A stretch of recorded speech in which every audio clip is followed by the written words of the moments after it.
हेल' लोगोफोर, नोंथांमोनखौ आंनि चेनेलाव बरायबाय। गिबियावनो हेपि दिवालीनि आंनि गोसो गोरबोनिफ्राय नोंथांमोननि गेजेराव गाहाम हामलायनाय जासिहरबाय।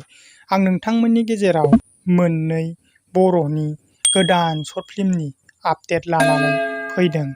आं आसा खालामो नोंथांमोनहा आंनि भिडिअ'खौ जोबजासिम नायलांगोन।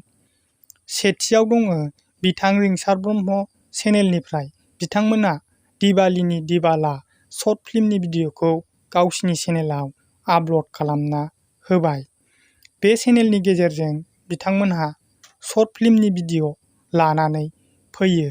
बिथांमोननि भिडिअ'फोरा बाख्नायजाथाव, नायबाय थाथाव, बयनिबो गोसोखौ गोजोन होनो हानाय कमेडि शर्ट भिडिअ' लानानै फैयो।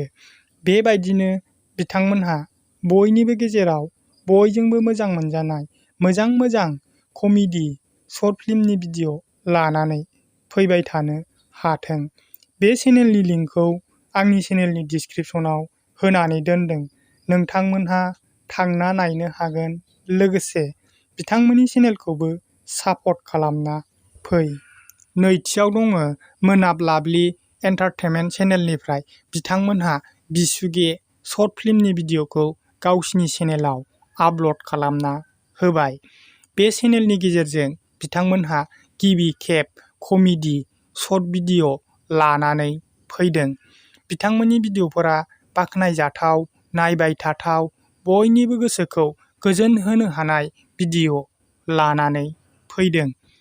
बेबायदिनो बिथांमोनहा बयनिबो गेजेराव बयजोंबो मोजां मोनजानाय मोजां शर्ट फिल्मनि भिडिअ' लानानै फैबाय थानो हाथों।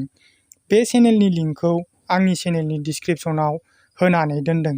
नोंथांमोनहा थांना नायनो हागोन। लोगोसे बिथांमोननि चेनेलखौबो सापर्ट खालामना फै।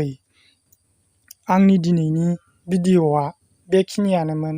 नोंथांमोनहा आंनि चेनेलाव गोदानबा अन्नानै चेनेलखौ साबस्क्राइब खालामना ला। लोगोसे खाथिनि बेल आइकनखौबो अलाव थुनानै हो।